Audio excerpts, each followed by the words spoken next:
Hi friends, പുതിയൊരു വീഡിയോയിലേക്ക് എല്ലാവർക്കും സ്വാഗതം. നിങ്ങളുടെ ജീവിതത്തിൽ ശ്രദ്ധിച്ചിട്ടുണ്ടോ, ഒരു വലിയ നല്ല കാര്യം നടക്കാനിരിക്കുമ്പോ എല്ലാം തകർന്നതുപോലെ തോന്നുന്നത്?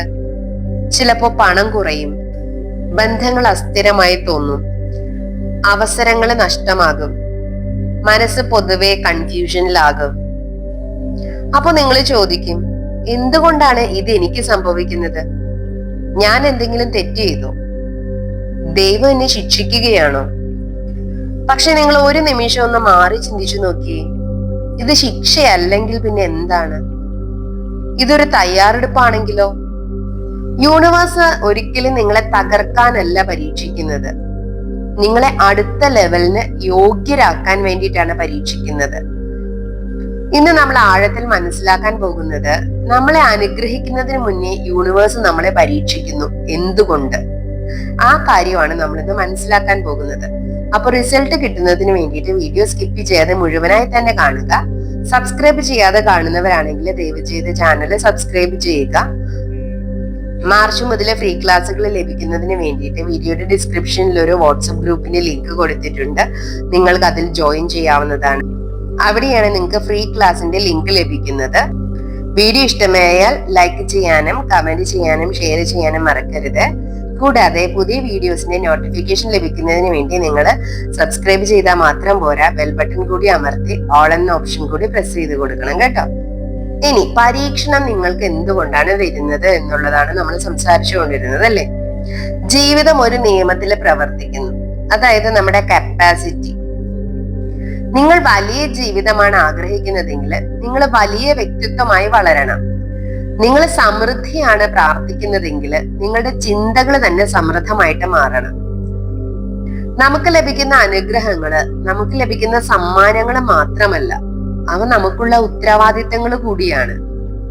നമ്മൾ തയ്യാറാകാതെ നമുക്ക് ലഭിച്ച അനുഗ്രഹം നമ്മൾ നഷ്ടപ്പെടുത്തും, അല്ലെങ്കിൽ ചിലപ്പോൾ നമ്മൾ തെറ്റായിട്ട് ഉപയോഗിക്കും, അല്ലെങ്കിൽ നാം തന്നെ അതിനെ വില കുറച്ച് കാണും. അതുകൊണ്ടാണ് യൂണിവേഴ്സ് നമ്മളോട് ചോദിക്കുന്നത്, ഇത് കൈകാര്യം ചെയ്യാൻ നീ തയ്യാറാണോ? നീ റെഡിയാണോ? അതാണ് നമുക്ക് പരീക്ഷണം പോലെ പലപ്പോഴും തോന്നുന്നത്. ഉദാഹരണം പറയുകയാണെങ്കിൽ, ഇപ്പൊ നമ്മള് 1 ലിറ്ററിന്റെ വെസലില് 5 ലിറ്റർ നിറയ്ക്കണം എന്ന് വിചാരിച്ചു കഴിഞ്ഞാൽ നടക്കുവോ? നമുക്ക് എല്ലാവർക്കും അറിയാം, അല്ലെ? 1 ലിറ്റർ കൊള്ളുന്ന പാത്രത്തില് 1 ലിറ്ററിന് മേലെ കൊടുത്തു കഴിഞ്ഞാൽ എന്ത് ചെയ്യും? ബാക്കി 4 ലിറ്ററും പുറത്തേക്ക് ഒഴുകി പോവുള്ളൂ. 1 ലിറ്റർ അല്ലേ നമുക്ക് സ്റ്റോർ ചെയ്യാൻ പറ്റുള്ളൂ. അത് തന്നെയാണ് നമ്മുടെ ജീവിതത്തിലും സംഭവിക്കുന്നത്. നിങ്ങളുടെ ജീവിതത്തില് നിങ്ങൾ ഒരു പക്ഷേ വിഷ്വലൈസ് ചെയ്യുന്നുണ്ടാവും, നിങ്ങളുടെ ബിലീഫ് സിസ്റ്റത്തില് ചേഞ്ച് വരുത്തി നിങ്ങൾ പൂർണ്ണമായിട്ട് വിശ്വസിക്കുന്നുണ്ടാവും, നിങ്ങൾ പോസിറ്റീവായിട്ട് പ്രാർത്ഥിക്കുന്നുണ്ടാവും, എല്ലാം നിങ്ങൾ ചെയ്യുന്നുണ്ടാവും. പക്ഷെ ഒന്നും തന്നെ സംഭവിക്കുന്നതായിട്ട് നിങ്ങൾക്ക് തോന്നുന്നുണ്ടാവില്ല. അങ്ങനെ ദിവസങ്ങൾ കടന്നു പോകുന്നു, മാസങ്ങൾ കടന്നു പോകുന്നു, നിശബ്ദത മാത്രമേ ഉള്ളൂ, നിങ്ങൾക്കൊന്നും തന്നെ സംഭവിക്കുന്നില്ല. അപ്പൊ യൂണിവേഴ്സ് നിങ്ങളെ നോക്കിക്കൊണ്ടിരിക്കുക. നിങ്ങൾ വിശ്വാസം കൈവിട്ടു പോവോ? അല്ലെങ്കിൽ ഈ പ്രക്രിയയെ നിങ്ങൾ വിശ്വസിക്കുന്നുണ്ടോ? പലപ്പോഴും പലരും പരാജയപ്പെടുന്നത് ഇവിടെയാണ്. നമുക്ക് ക്ഷമയില്ല കാത്തിരിക്കാനുള്ള. പല പ്രാക്ടീസുകൾ, പല കാര്യങ്ങളെ കുറിച്ച് നമുക്കറിയാം, പക്ഷെ നമുക്ക് എന്ത് വേണം? ഇൻസ്റ്റന്റ് റിസൾട്ട് വേണം. അപ്പൊ നമ്മൾ എന്ത് ചെയ്യും? ആദ്യത്തെ കുറച്ച് ദിവസമൊക്കെ ചെയ്യും, ഇത് പ്രത്യേകിച്ചൊന്നും നടക്കുന്നൊന്നുമില്ല, എനിക്ക് എന്റെ ജീവിതത്തിൽ പ്രത്യേകിച്ചൊന്നും വന്നിട്ടില്ല. നമ്മൾ അവിടെ അത് ഉപേക്ഷിക്കുന്നു. ആ കൺസിസ്റ്റൻസി നമ്മൾ അവിടെ ഉപേക്ഷിച്ച് കഴിയുമ്പോൾ ഓട്ടോമാറ്റിക് ആയിട്ട് നമ്മുടെ ജീവിതത്തില് പലതും നമുക്ക് ഇല്ലാതെയായി പോവുകയാണ് ചെയ്യുന്നത്. നമ്മൾ പലതും കാണാതെ പോകുന്നു. അപ്പൊ ഇവിടെയാണ് നമ്മൾക്ക് ക്ഷമ വേണ്ടത്. ക്ഷമയാണ് നമ്മുടെ ആത്മബലം നിർമ്മിക്കുന്നത്. അപ്പൊ നമുക്ക് നല്ല ക്ഷമയുണ്ടെങ്കിൽ നമ്മുടെ ജീവിതത്തിൽ നമുക്ക് ഉറപ്പായിട്ടും വിജയിക്കാൻ പറ്റും. അപ്പൊ ഫസ്റ്റ് നമ്മൾ അതിജീവിക്കേണ്ടത് ഒരു ക്ഷമയുടെ പരീക്ഷണമാണ്. ഉയർച്ചയ്ക്ക് തൊട്ടു മുമ്പ് ജീവിതം നമ്മളെ നിശബ്ദമായ ഒരു വഴിത്തിരിവിൽ നിർത്താൻ സാധ്യതയുണ്ട്. അപ്പോ നമ്മുടെ മുന്നില് വളരെയധികം ആകർഷകമായിട്ടുള്ളതായിരിക്കും, പക്ഷെ തെറ്റായിട്ടുള്ള അവസരങ്ങളായിരിക്കും പ്രത്യക്ഷപ്പെടുന്നത്. അതായത് വേഗത്തിൽ കിട്ടുന്ന ഷോർട്ട് കട്ട്സ്, ഇൻസ്റ്റന്റ് ആയിട്ട് നമുക്ക് പണം ഉണ്ടാക്കാം എന്ന് പറഞ്ഞിട്ട് പലരും നമ്മളെ പറ്റിക്കാൻ സാധ്യതയുണ്ട്. പലപ്പോഴും നമ്മള് ട്രേഡിങ്, അതുപോലെ ഈസി ഓപ്ഷൻസ് ആയിട്ട് മണി വരുന്നത് നമ്മൾ നോക്കി നമ്മൾ പലരും അതിൽ അടിപ്പെട്ട് പോകാറുണ്ട്. അതായത് ഇൻസ്റ്റന്റ് ആയിട്ട് നമുക്ക് പെട്ടെന്ന് പണക്കാരനാകാൻ പറ്റും എന്ന് പറഞ്ഞിട്ട് നമുക്ക് പണത്തെ പണിയെടുപ്പിച്ച് പണം ഉണ്ടാക്കുന്നതിൽ തെറ്റില്ല. പക്ഷെ എപ്പോഴും അത് നമുക്ക് സജസ്റ്റ് ചെയ്യുന്നത് ലോങ് ടേം ആയിട്ട് നമ്മൾ നിക്ഷേപിക്കണമെന്നാണ്. നമ്മളെ ട്രേഡിങ്ങിലേക്ക് ഇൻസ്റ്റന്റ് ആയിട്ട് അപ്പോൾ തന്നെ പൈസ ഉണ്ടാക്കാൻ പോകുമ്പോൾ അതിനകത്ത് അതുപോലെ തന്നെ നഷ്ടപ്പെടാനുള്ള റിസ്ക് കൂടി ഉണ്ടെന്നുള്ളത് എല്ലാവരും ഓർത്തു വെക്കുക. അപ്പൊ തെറ്റായിട്ടുള്ള സാഹചര്യങ്ങൾ നമ്മുടെ മുമ്പിൽ വരുമ്പോൾ അതിനെ മനസ്സിലാക്കാനായിട്ട് നമുക്ക് പറ്റണം. ചിലർക്ക് ആദ്യം സ്നേഹമായി തോന്നുന്ന ബന്ധങ്ങളായിരിക്കും, പക്ഷെ പിന്നീട് അത് നിങ്ങളെ തകർത്ത് കളയുന്ന ഒരു അവസ്ഥയിലേക്ക് പോയേക്കാം. ഇതൊന്നും സാധാരണ പ്രലോഭനമായിട്ട് നിങ്ങൾ കാണണ്ട. ഇത് ശരിക്കും പറഞ്ഞാൽ ഒരു പരീക്ഷണം തന്നെയാണ് നിങ്ങൾക്കുള്ളത്. കാരണം ഉയർച്ച എന്നത് വെറും വിജയമല്ല, അത് അധിക ശക്തിയും സ്വാധീനവും ഉത്തരവാദിത്വവും ആവശ്യമുള്ള ഒരു കാര്യമാണ്. ഇപ്പൊ യൂണിവേഴ്സ് പലപ്പോഴും നമ്മളോട് ചോദിക്കുകയാണ്, നിനക്ക് ശക്തി കിട്ടിയാൽ നീ അതിനെ ശരിയായിട്ട് ഉപയോഗിക്കുവോ? നിനക്ക് പണം കിട്ടിയാൽ നീ അതിനെ ശരിയായിട്ട് ഉപയോഗിക്കുവോ? നീ അതിനെ ശരിയായിട്ട് മാനേജ് ചെയ്യുവോ? അതോ നീ നിന്റെ മൂല്യങ്ങൾ വിറ്റുകളയോ? എന്താണ് നീ ചെയ്യുക എന്നുള്ളത് നമ്മളോട് ചോദിക്കുന്നതാണ്. നിനക്ക് സ്നേഹം കിട്ടിയാൽ നീ അതിനെ സംരക്ഷിക്കുവോ? അതായത് ഇത്രയേ ഉള്ളൂ, നീ ശരിയാണോ എപ്പോഴും തിരഞ്ഞെടുക്കുന്നത് എന്ന് യൂണിവേഴ്സ് നമ്മളെ പരീക്ഷിച്ചുകൊണ്ടേയിരിക്കും. അപ്പൊ കൃത്യമായിട്ട് നമ്മുടെ അനുഗ്രഹം നമ്മൾ റിസീവ് ചെയ്യുന്നതിന് മുന്നേ നമ്മുടെ സ്വഭാവം ശക്തമായിരിക്കണം. അതായത് നമ്മൾ ഉയർന്ന ലെവലില് പ്രലോഭനങ്ങളെ കൈകാര്യം ചെയ്യാൻ പഠിച്ചവരായിരിക്കണം. സ്വഭാവം ഉറച്ചില്ലെങ്കിൽ നമ്മുടെ അനുഗ്രഹങ്ങൾ തന്നെ പലപ്പോഴും നമുക്ക് ശാപമായിട്ട് മാറാനുള്ള സാധ്യതയുണ്ട്. ഇത് നമ്മുടെ സ്വഭാവത്തിന്റെ പരീക്ഷണമാണ്. ശരിയാണോ നമ്മൾ തിരഞ്ഞെടുക്കുന്നത് എന്നുള്ളൊരു പരീക്ഷണം. മൂന്നാമത്തേത് സ്വമൂല്യത്തിന്റെ പരീക്ഷണമാണ്. അതായത് അവസരങ്ങൾ നമ്മുടെ മുന്നിൽ വരുന്നു, പക്ഷെ നിങ്ങൾ പറയും ഞാൻ ഇതിന് യോഗ്യനല്ല, അല്ലെങ്കിൽ ഞാൻ ഇതിന് യോഗ്യല്ല, ഇതിന് ഞാൻ റെഡിയല്ല, അല്ലെങ്കിൽ ഇപ്പൊ ഞാൻ റെഡിയല്ല, എനിക്കിതിന് കഴിയില്ല. ഇതാണ് ഏറ്റവും അപകടകരമായിട്ടുള്ള പരീക്ഷണം. നിങ്ങൾ ചോദിച്ചതിനെ നിങ്ങൾക്ക് സ്വീകരിക്കാനുള്ള ധൈര്യമുണ്ടോ ഇല്ലയോ? ഉദാഹരണത്തിന്, എനിക്ക് നല്ലൊരു ജോലി വേണം, നല്ല സാലറി വേണം, ഇതെല്ലാം ആഗ്രഹിച്ചിട്ട് നല്ലൊരു കമ്പനിയിൽ ഓപ്പർച്യൂണിറ്റി ഉണ്ട്, അവിടെ റെസ്യൂമെ കൊടുക്കാനായിട്ട് അയ്യോ ആ ജോലിക്ക് ആ പോസ്റ്റിന് ഉള്ള യോഗ്യത എനിക്കില്ല, അവിടെ ഞാൻ ചെന്നാൽ അവരെന്നെ റിജക്ട് ചെയ്യുമോ എന്നുള്ള ഭയം കൊണ്ട് അപ്ലൈ ചെയ്യാതിരിക്കുക. അല്ലെങ്കിൽ ഇന്റർവ്യൂവിന് ചെന്നിരിക്കുമ്പോൾ സ്വയമായിട്ട് വില കുറച്ച് കണ്ടിട്ട് ഇവരുടെയൊക്കെ മുന്നിൽ എനിക്ക് അതിനുള്ള യോഗ്യതയുണ്ടോ എന്ന് ചിന്തിച്ച് നമ്മൾ പലപ്പോഴും അതിനകത്ത് പരാജയപ്പെട്ടു പോകുന്ന ഒരവസ്ഥ. ഇതൊക്കെ പലരുടെ ജീവിതത്തിലും ഉണ്ടാകാറുണ്ട്. നാലാമത്തെ പരീക്ഷണം, വിജയത്തിന് മുമ്പ് നമ്മുടെ കഷ്ടത വർദ്ധിക്കുന്നു. ഉദാഹരണത്തിന്, പണം വരുന്നതിന് മുന്നേ നമുക്ക് വരുന്ന അപ്രതീക്ഷിത ചെലവുകള്, ചിലപ്പോ വിവാഹത്തിന് മുമ്പ് ഉണ്ടാകുന്ന തെറ്റിദ്ധാരണകള് പലർക്കും. അതായത് അവരുടെ വിവാഹം എടുത്തിരിക്കുകയായിരിക്കും, പക്ഷെ അവരെ കുറിച്ച് പല തെറ്റിദ്ധാരണകളും പുറത്ത് പരക്കും. ചിലപ്പോ പ്രമോഷൻ മുന്നേ ഓഫീസിലെ വലിയ പ്രശ്നങ്ങള്. ഇതിനെ വിപുലീകരണ സമ്മർദ്ദം എന്ന് വേണമെങ്കിൽ പറയാം. അതായത് ഒരു ബലൂൺ വീർപ്പിക്കുന്നതിന് മുമ്പ് സമ്മർദ്ദം ഉണ്ടാകും, എന്നാലല്ലേ നമുക്ക് അതിനകത്തേക്ക് ഫോഴ്സ്ഫുള്ളി എയറിനെ പുഷ് ചെയ്ത് കഴിയുമ്പോഴല്ലേ ബലൂൺ വീർത്ത് വരിക. അതുപോലെ നമ്മുടെ മനസ്സിൽ വളരുന്നതിന് മുമ്പ് വേദന ഉണ്ടാകും. ഇപ്പോ ഒരു ബട്ടർഫ്ലൈ എങ്ങനെയാണ് പുറത്തു വരുന്നത് നിങ്ങൾ കണ്ടിട്ടുണ്ടോ? അത് വെറും ഒരു പുഴുവായിട്ട് നടക്കുമ്പോൾ അത് വെറും ഒരു പുഴുവായിട്ട് തന്നെ നിൽക്കുകയാണ്. പക്ഷെ അത് പ്യൂപ്പ സ്റ്റേജിലേക്ക് കടന്നു കഴിയുമ്പോൾ അതിന് ചുറ്റും കൊക്കൂൺ വന്ന് അതിന്റെ ഉള്ളിൽ അത് കുഴമ്പ് പോലെയായിട്ട് അത് ശരിക്കുള്ളൊരു ബട്ടർഫ്ലൈ ആയിട്ട് അത് കൊക്കൂണിന് പുറത്തേക്ക്, കൊക്കൂൺ പൊട്ടിച്ച് പുറത്തേക്ക് വരുന്ന പ്രോസസ്സ് ഭയങ്കര വലിയൊരു പ്രോസസ്സാണ്. അത് കൊക്കൂണിന് പുറത്തേക്ക് വരുന്നത് ഒരുപാട് സ്ട്രഗിൾ എടുത്തിട്ടാണ്. ആ സ്ട്രഗിള് കണ്ട് നമ്മൾ അതിനെ ഒന്ന് ഹെൽപ്പ് ചെയ്യുകയാണെന്ന് വിചാരിക്കുക.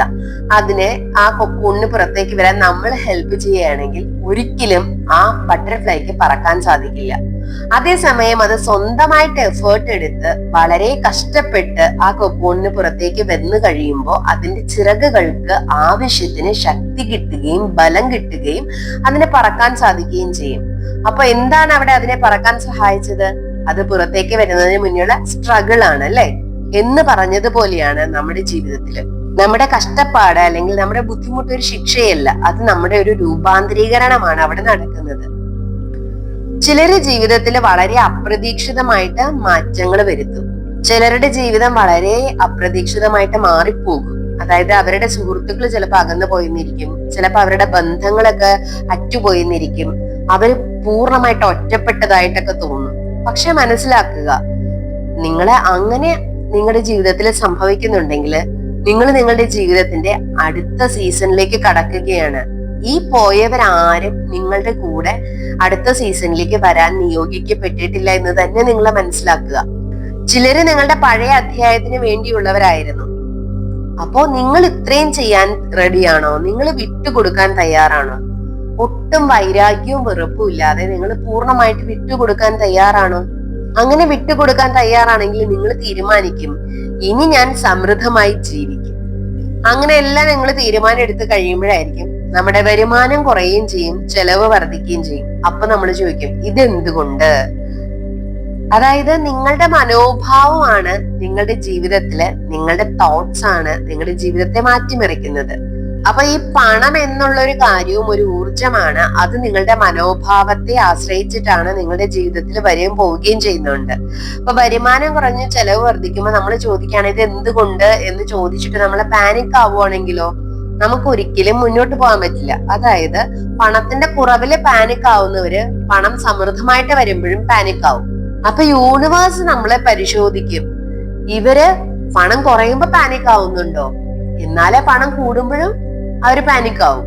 നമ്മൾ എങ്ങനെയാണ് നമ്മുടെ മനോഭാവത്തെ വളർത്തുന്നത്, നമ്മുടെ ഓരോ കാര്യത്തിലും നമ്മൾ എങ്ങനെയാണ് നമ്മുടെ ആറ്റിറ്റ്യൂഡ് ക്രിയേറ്റ് ചെയ്യുന്നതെന്ന് യൂണിവേഴ്സ് എപ്പോഴും പരിശോധിച്ചുകൊണ്ടിരിക്കും. അപ്പൊ ചെറിയതിനെ ഉത്തരവാദിത്വത്തോടെ കൈകാര്യം ചെയ്യാൻ നമുക്ക് കഴിവുണ്ടെങ്കിൽ അപ്പോഴാണ് നമുക്ക് വലിയ കാര്യങ്ങള്, വലിയ ഉത്തരവാദിത്തങ്ങൾ നമ്മളിലേക്ക് വരിക. ഇതൊന്ന് ശരിക്കും പറഞ്ഞ ആത്മീയമായിട്ടും മാനസികമായിട്ടുള്ള ഒരു തലമെന്ന് വേണമെങ്കിൽ പറയാം. അതായത് നിങ്ങളുടെ ഐഡന്റിറ്റി എന്താണോ നിങ്ങളുടെ ജീവിതം അതിനെ പിന്തുടരും എന്നുള്ളതാണ്. അതായത് എനിക്ക് ഒരു ഭാഗ്യവുമില്ല, ഞാൻ നിർഭാഗ്യവാനാണ് എന്ന് വിശ്വസിക്കുന്നവൻ, അല്ലെങ്കിൽ എനിക്ക് ഒരു ബന്ധവും നിലനിൽക്കില്ല, ബന്ധങ്ങളൊന്നും എനിക്ക് വിധിക്കപ്പെട്ടിട്ടില്ല എന്ന് വിശ്വസിക്കുന്ന ആളുടെ ജീവിതം ഉറപ്പായിട്ടും അങ്ങനെ തന്നെ ആയിത്തീരും. അതിന് പകരം നിങ്ങൾ വളരാനായിട്ടാണ് തീരുമാനിക്കുന്നതെങ്കിലോ ഉറപ്പായിട്ട് നിങ്ങളുടെ പഴയ ഐഡന്റിറ്റി പ്രതിരോധിക്കുക തന്നെ ചെയ്യും. പക്ഷെ ആ പ്രതിരോധം നമുക്ക് പരീക്ഷണം പോലെ തോന്നും. അതിനെ നമ്മൾ അതിജീവിക്കുമ്പോഴാണ് നമ്മുടെ ജീവിതം അടുത്ത ലെവലിലേക്ക് കുതിക്കുന്നത്. അപ്പൊ ഒരിക്കലും ഇങ്ങനെയുള്ള സിറ്റുവേഷൻസില്, പരീക്ഷണ ഘട്ടങ്ങളിൽ നമ്മൾ വികാരാധീനമായിട്ട് പ്രതികരിക്കരുത്. ശാന്തമായിട്ട് വേണം നമ്മൾ പ്രതികരിക്കാൻ. നിങ്ങളുടെ മൂല്യങ്ങളെ നിങ്ങൾ ഒരിക്കലും തകർക്കരുത്. നിങ്ങളുടെ മൂല്യങ്ങളെ എപ്പോഴും നിങ്ങൾ മുറുകെ പിടിക്കണം. പോസിറ്റീവ് ആയിട്ടുള്ള കാര്യങ്ങൾ എപ്പോഴും മുറുകെ പിടിക്കണം. ദിവസവും നിങ്ങളുടെ മനസ്സിനെ നിങ്ങൾ ട്രെയിൻ ചെയ്തുകൊണ്ടേ ഇരിക്കുക. നിങ്ങളുടെ സബ് കോൺഷ്യസിനെ നിങ്ങൾ കൺട്രോൾ ചെയ്യാൻ പാകത്തിന്, നിങ്ങളുടെ ബ്രെയിനിനെ നിങ്ങൾ കൺട്രോൾ ചെയ്യാൻ പാകത്തിന് നിങ്ങളുടെ ജീവിതത്തിൽ നിങ്ങൾ നിങ്ങളുടെ കഴിവുകളെ നിങ്ങൾ മെച്ചപ്പെടുത്തുക. നിങ്ങളുടെ മനസ്സിനെ ട്രെയിൻ ചെയ്ത് നിങ്ങളുടെ കഴിവുകളെ നിങ്ങൾ കൂടുതൽ മെച്ചപ്പെടുത്തുക. നിങ്ങൾ എന്താണോ ചോദിക്കുന്നത് അത് റിസീവ് ചെയ്യാൻ നിങ്ങൾ തയ്യാറാവുക. നിങ്ങൾക്ക് സ്നേഹമാണ് വേണ്ടതെങ്കിൽ നിങ്ങളുടെ മനസ്സിനെ നിങ്ങൾ ആരോഗ്യത്തോടെ കാത്തു സൂക്ഷിക്കുക. സ്നേഹം റിസീവ് ചെയ്യാൻ തയ്യാറാവുക. സമ്പത്ത് വേണമെങ്കിൽ നിങ്ങൾ പണം മാനേജ് ചെയ്യാൻ പഠിക്കുക. കൂടുതൽ പണത്തെ റിസീവ് ചെയ്യാൻ നിങ്ങൾ തയ്യാറാവുക. അതിനെ മാനേജ് ചെയ്യാൻ പഠിച്ചു വെക്കുക മനസ്സുകൊണ്ട്. എപ്പോഴും നിങ്ങൾ ഓർക്കുക, നിങ്ങൾക്ക് നിങ്ങളുടെ ജീവിതത്തിൽ ഉണ്ടാകുന്ന പരീക്ഷണത്തിന്റെ വലിപ്പമാണ് നിങ്ങൾക്ക് കിട്ടുന്ന അനുഗ്രഹത്തിന്റെ, ബ്ലെസ്സിങ്സിന്റെ വലിപ്പം പറയുന്നത്. നിങ്ങൾക്ക് ചെറിയ പരീക്ഷണങ്ങളാണ്, ചെറിയ സമ്മർദ്ദങ്ങളാണ് ഉണ്ടാകുന്നതെങ്കിൽ നിങ്ങളുടെ ഉയർച്ചയും ചെറുതായിരിക്കും. അതേസമയം നിങ്ങൾ വലിയ സമ്മർദ്ദങ്ങളിലൂടെ, വലിയ ബുദ്ധിമുട്ടുകളിലൂടെയാണ് കടന്നു പോകുന്നതെങ്കിൽ നിങ്ങൾക്ക് ഉണ്ടാകുന്ന ഉയർച്ച വളരെ വലുതായിരിക്കും. വലിയ ബ്രേക്ക് ത്രൂവിലൂടെ ആയിരിക്കും നിങ്ങൾ കടന്നു പോവുക. അടുത്ത തവണ നിങ്ങളുടെ ജീവിതം കഠിനമാകുമ്പോൾ നിങ്ങൾ എന്തുകൊണ്ട് എന്ന് ചോദിക്കാതെ ഇത് തന്നെ എന്തിനാണ് എന്നെ തയ്യാറാക്കുന്നത് എന്ന് ചോദിക്കുക. അതായത് നിങ്ങളുടെ ജീവിതം കൂടുതൽ ബുദ്ധിമുട്ടുകളിലേക്ക് പോകുമ്പോൾ നിങ്ങൾക്ക് മനസ്സിലാകും അല്ലെ. അപ്പൊ നിങ്ങൾ ഇത് എന്തുകൊണ്ടാണ് എനിക്ക് ഇങ്ങനെ എന്നുള്ള ചോദ്യത്തിന് പകരം എന്തിനാണ് ഈ ഒരു സാഹചര്യം എന്നെ തയ്യാറാക്കുന്നത് എന്ന് നിങ്ങളോട് തന്നെ ചോദിക്കുക. അപ്പൊ നിങ്ങൾ നിങ്ങളുടെ അനുഗ്രഹങ്ങളെ തടയുകയല്ല, പകരം എന്താണ്, നിങ്ങൾ അവിടെ നിങ്ങൾക്ക് വേണ്ട കാര്യങ്ങളെ ക്രിയേറ്റ് ചെയ്യുകയാണ് ചെയ്യുന്നത്. നിങ്ങളുടെ പരീക്ഷണം ശരിക്കും നിങ്ങളുടെ ഉയർച്ചയുടെ തുടക്കം തന്നെയായിരിക്കും. ഈ ഒരു വീഡിയോ നിങ്ങളുടെ ഹൃദയത്തിൽ തട്ടിയെന്നോ എന്ന് നിങ്ങൾ പരിശോധിച്ചു നോക്കുക. നിങ്ങളുടെ ജീവിതവുമായിട്ട് ഇതിന് എന്തെങ്കിലും ബന്ധമുണ്ടോ? നിങ്ങളുടെ ജീവിതത്തിൽ നിങ്ങൾ അടുത്ത ഘട്ടത്തിലേക്ക് തയ്യാറെടുത്തുകൊണ്ടിരിക്കുകയാണോ എന്ന് നിങ്ങൾ നിങ്ങളുടെ ജീവിതാനുഭവങ്ങളുമായി തട്ടിച്ചു നോക്കുക. ഇത് നിങ്ങളുടെ ഹൃദയത്തിൽ തട്ടിയെങ്കിൽ ഞാൻ എന്റെ അടുത്ത ലെവലിന് തയ്യാറാണ് എന്ന് നിങ്ങൾ വീഡിയോയ്ക്ക് താഴെ കമന്റ് ചെയ്യുക. എല്ലാവർക്കും നല്ലൊരു ദിവസം ആശംസിക്കുന്നു. Thank you all. Love you all.